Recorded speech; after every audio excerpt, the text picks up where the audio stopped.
같아 산산. 만약 우리가 300년 전 조선시대로 보내진다면 말은 어찌어찌 금방 배울 수 있겠지만 공유할 컨텐츠가 없어 매우 답답할 것입니다. 그런데 만약 삼국지 매니아라면 걱정하실 필요가 없습니다.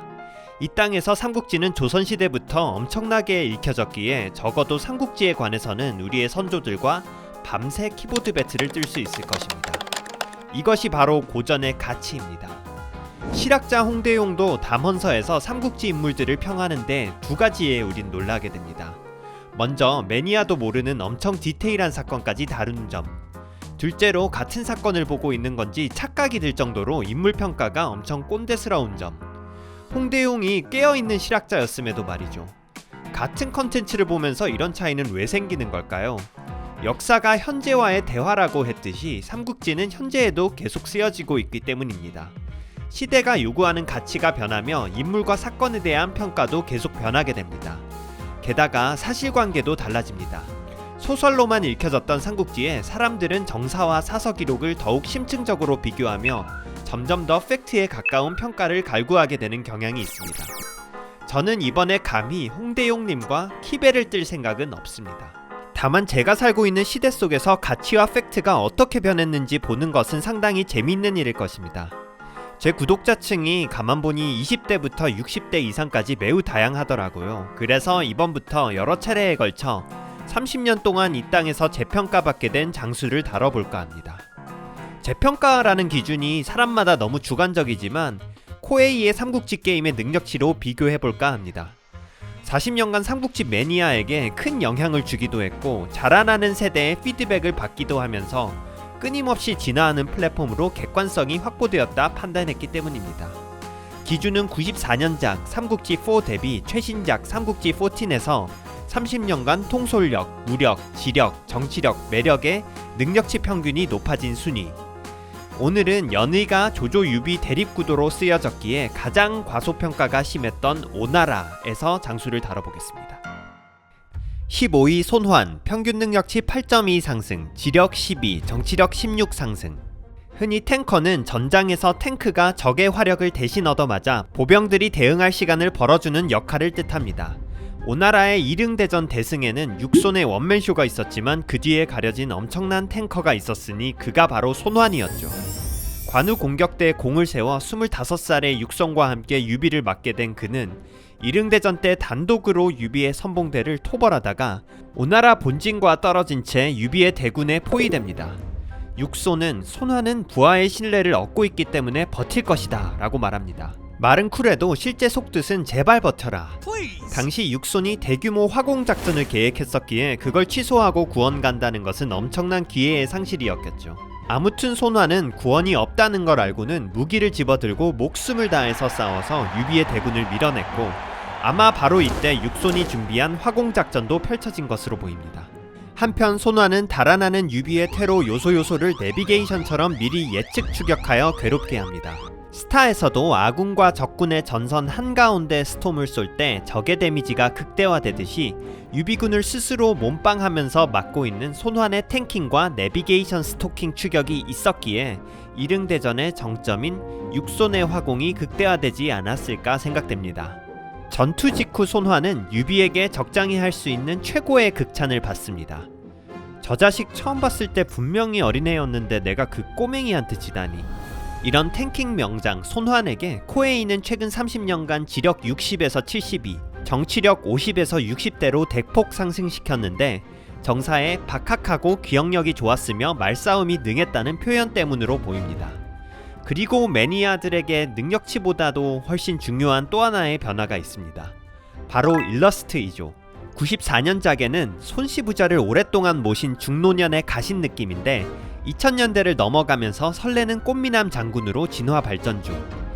이것은 유비의 꼬맹이한테 지다니 발언과 더불어 정사에 몸을 가지는 태도가 단정했다 라는 표현이 영향을 준 것으로 보입니다. 그런데 또 생각해보면 일러가 젊은 것이 항상 좋은 게 아닙니다. 나이 든 후에 인상적인 활약이 없었을 수도 있는 것이기에 실존 인물이 단명했을 가능성도 있는 거죠. 손환 또한 이릉대전 직후 30살이 안 돼서 사망한 것으로 추측됩니다. 14위 손유, 평균 능력치 8.4 상승, 지력 정치력 14 상승. 삼국지 연의는 소설을 재밌게 하려고 전쟁과 모략 등의 이벤트 중심으로 풀었습니다. 그래서 묵묵히 내정을 잘하고 민심을 어루만진 사람은 평가를 잘 못 받습니다. 오나라 성립의 가장 중요한 시점인 204년부터 오나라의 심장인 단양태수를 맡은 손유가 대표적인 인물인데요. 단양은 손책이 처음 병사를 빌리고 독립 후에도 제일 먼저 얻은 땅이며 그 이후 오나라 수도가 된 건업 또한 단양군 소속이었죠. 그렇기에 커리어에 단양태수가 있다고 하면 오나라 군주가 가장 믿을 수 있는 사람일 가능성이 높습니다. 원래 손권은 동생인 손익을 단양태수로 세웠지만 자객에게 암살당합니다. 그런데 생각해보면 손책도 암살 엔딩이었죠.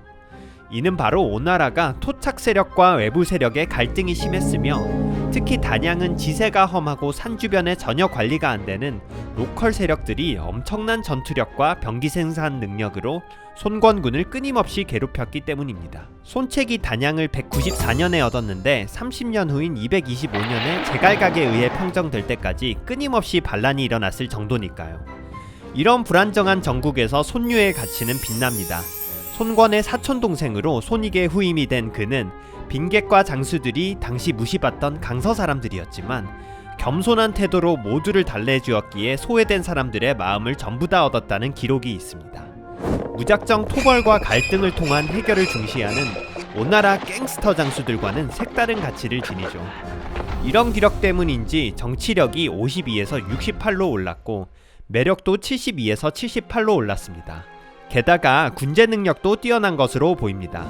대도독 주유가 곧잘 전투 메이트로 중용했으며 특히 주유의 요절로 이뤄지지는 못했지만 주유가 익주정벌이라는 대규모 프로젝트를 계획할 때도 손권에게 손유를 메이트로 시켜달라고 합니다. 그래서인지 통솔력도 72에서 78로 상승. 또한 경전을 꽤 즐겨 군대가 행군하는 도중에도 낭독하는 소리가 끊이지 않았다는 이야기가 있습니다. 54에 머물던 지력이 68까지 상승하죠. 이런 만능 캐릭터가 38살에 죽었다는 점이 아쉽습니다. 오래 살았다면 조조의 조인과 하우돈과 같이 창업자의 친족 세력으로서 손권의 든든한 우군이 되지 않았을까요? 특히 오나라가 호족과 귀족의 연합체로서 중앙 집권이 느슨하고 외부인과 토착민의 분열이 너무 큰 상황이었기에 통합의 아이콘이자 손권의 가까운 친족인 손유의 요절은 오나라 팬 입장에서는 크게 아쉬운 점일 것 같습니다.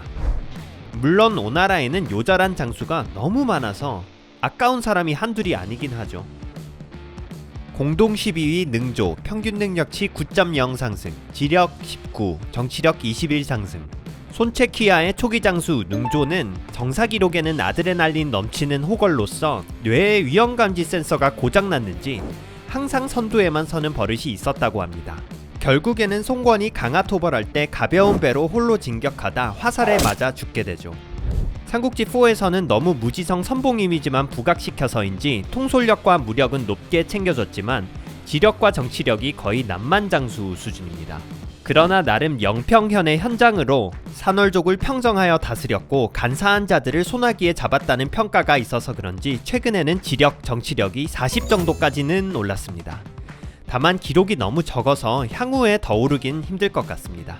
공동 12위 손휴, 평균 능력치 9.0 상승, 매력 17, 정치력 11 상승. 거의 50년간 군주로서 세력을 잘 이끈 손권에게 갑자기 불어닥친 노년의 불꽃 로맨스. 마지막 사랑인 반부인의 아들 9살 손량을 후사로 결정하며 결국 손량의 칠촌인 손준 손침 형제가 나라를 쥐락펴락합니다.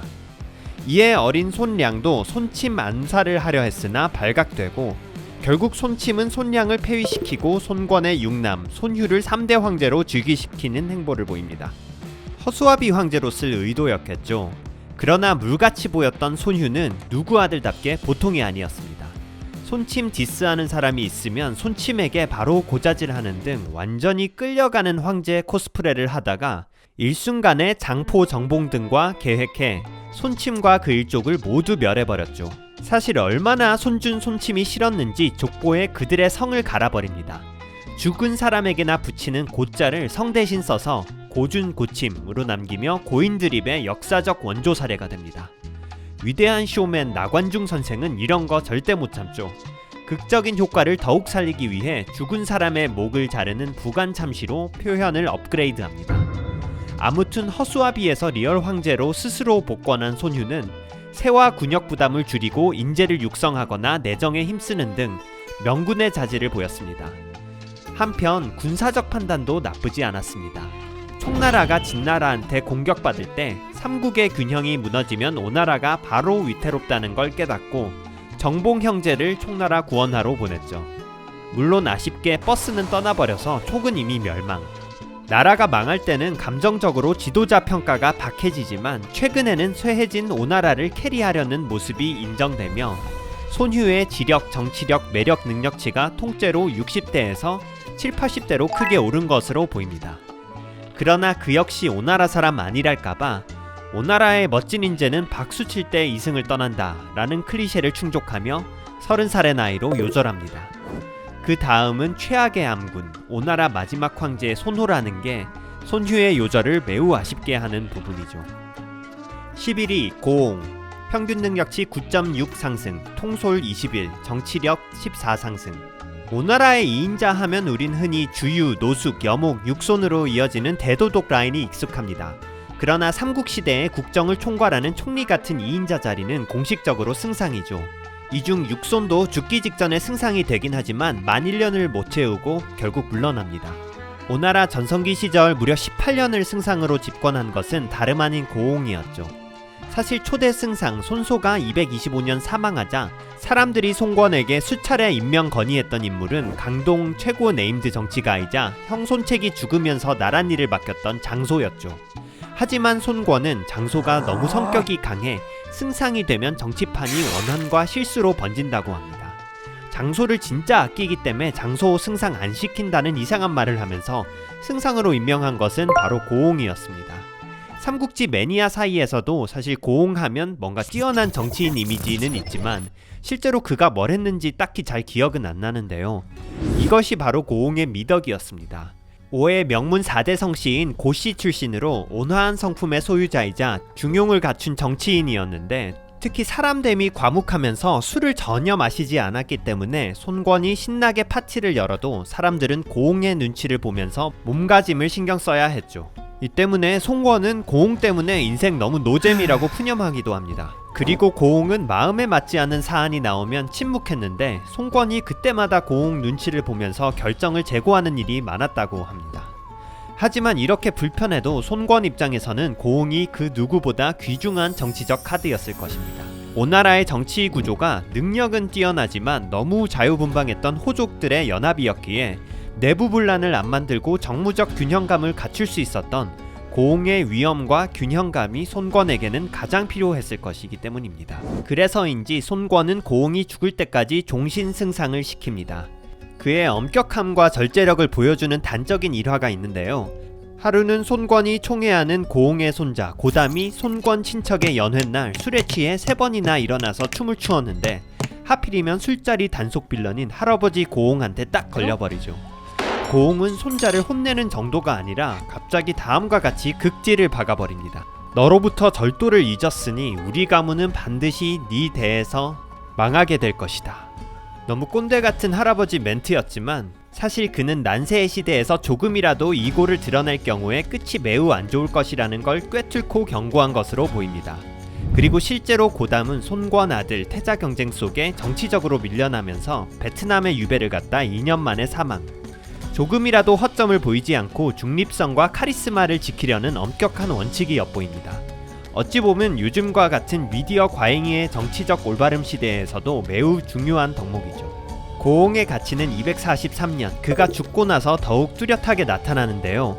육손 보즐 등이 돌아가며 승상이 되었지만 오나라는 대호족과 손권의 친족간 정치적 대립이 생기고 이궁의 변이라는 내전이 일어나며 정치 밸런스가 완전 붕괴됩니다. 물론 손권의 노망도 한몫했지만 저는 하루아침에 손권이 변했기보다는 원래부터 저돌적인 성격의 소유자로 보입니다. 다만 큰 차이는 손권과 오나라 사성귀족 간 견제와 균형을 가능케 했던 승상 고옹의 존재 유무가 아닐까 싶습니다. 삼국지4에서 76에 불과했던 그의 정치력은 90까지 올랐죠. 심지어 삼국지 9, 10에서는 정치력이 94까지도 찍었습니다. 또한 30년간 지력도 70대에서 80대로 올랐으며 통솔력은 22에서 43으로 2배가 올랐습니다. 손책의 유언과 경제발전 정책 덕분에 최고의 오나라 정치가가 장소라는 인식이 팽배하지만 장소는 고집이 세서 내부 통합을 못하는 큰 결함이 있었습니다.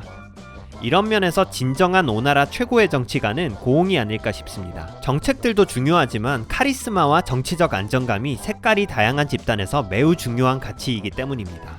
제가 오나라 장수를 한 편에 다 끝내려 했는데 분량 조절에 실패해서 한 번 더 끊고 가야겠네요. 나머지 탑10은 곧 나올 오나라 재평가 장수 2부에서 뵙겠습니다. 여러분 새해 복 많이 받으시고 새해에는 2주에 한 번 뵙는다는 목표를 최대한 달성해 보도록 하겠습니다. 시청해주셔서 감사합니다.